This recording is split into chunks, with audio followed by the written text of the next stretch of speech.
Asia में आज Hang Seng सबसे ज्यादा कमजोरी के साथ ट्रेड कर रहा है। उसके पीछे एक और वजह है, वो यूएस चाइना टेंशंस जो है ना, ओवर द वीकेंड थोड़े और एस्केलेट हुए। वो बलून रिलेटेड कंट्रोवर्सी, और US secretary of state Blinken साहब इस वीकेंड चाइना में होने थे।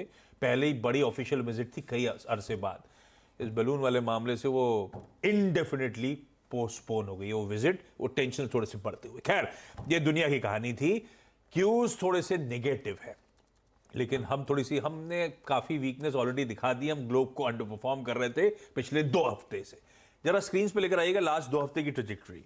लास्ट टू लास्ट वीक वो अदानी ग्रुप की सागा मिड वीक हाईलाइट हुई थी। वो एक ट्रंकेटेड छुट्टी वाला हफ्ता था। उसके बावजूद निफ्टी उस हफ्ते हमने देखा था 425 पॉइंट गिरा था, 2-2.5% कमजोर हुआ था।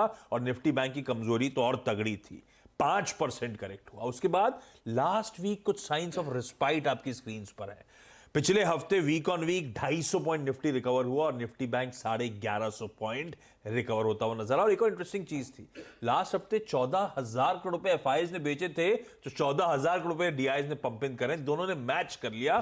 तो इसीलिए थोड़ा सा signs of stability last week नजर आई। खैर, वो स्टेबिलिटी कितनी कॉन्क्रीट है नहीं है, वो ट्रेड सेटअप समझाएगा। सेटअप है कैसा दरअसल? सेटअप मैं समझा देता हूँ, लेकिन वो दिसंबर जनवरी नहीं, जनवरी फरवरी होना चाहिए था। वो जो ग्राफिक्स नहीं, 2 हफ्ते दिए उन्होंने। लास्ट टू लास्ट वीक दिसंबर से जनवरी के बीच का हफ्ता होगा, शायद इसलिए दिया होगा। वो जनवरी था ना, हम फरवरी में आ गए हैं। ए डायरेक्टर यार, प्रोड्यूसर हो सकता है मैंने भी गलत भेज आपने गलत भेजे होंगे आशीष, वो क्योंकि लास्ट वीक प्रोड्यूसर को ब्लेम करता हूं, उसकी आवाज नहीं आएगी ना स्क्रीन पे। लास्ट वीक इतना टायरिंग था, मैं समझ सकता हूँ, ये हो जाती है गलती। वो समझ गया बेसिकली। आशीष समझाने की मेरी गलती है। जनवरी वो जो और फरवरी, हाँ जनवरी और फरवरी है, वो दिसंबर और जनवरी नहीं है। लेकिन आशीष ने बहुत राइटली पुटअप किया, वो सिर्फ वो मंथ थोड़े से गड़बड़ हो गई, वो कोई नहीं, उसको हम ठीक कर देंगे।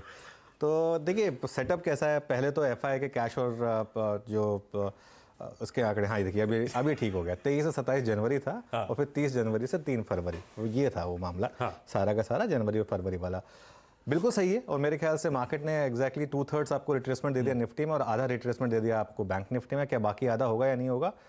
मेरे ख्याल से थोड़ा और रिकवरी आनी चाहिए आशीष। देखिए science of short covering start हो गए हैं। आप पहले तो एफआई और डीआई के कैश के आंकड़े ले आइए। एफआई की अभी भी सेलिंग है, लेकिन डीआई की बाइंग है। लेकिन एफआई का शॉर्ट कवरिंग देखिए आप इंडेक्स फ्यूचर्स में। इंडेक्स फ्यूचर्स में फ्राइडे को 6% ओपन इंटरेस्ट कम हुआ निफ्टी फ्यूचर्स में, और 8% ओपन इंटरेस्ट कम हुआ बैंक निफ्टी में।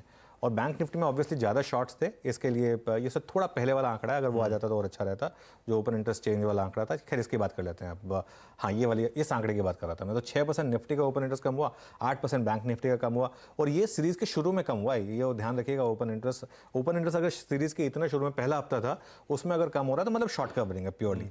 अब एफआईएस के वो आंकड़े जो फ्यूचर्स वाले, उसमें देखिए 2344 करोड़ की यहाँ पर बाएं, 1670 लॉन्ग कटे, लेकिन 26,600 शॉर्ट कटे। अब लॉन्ग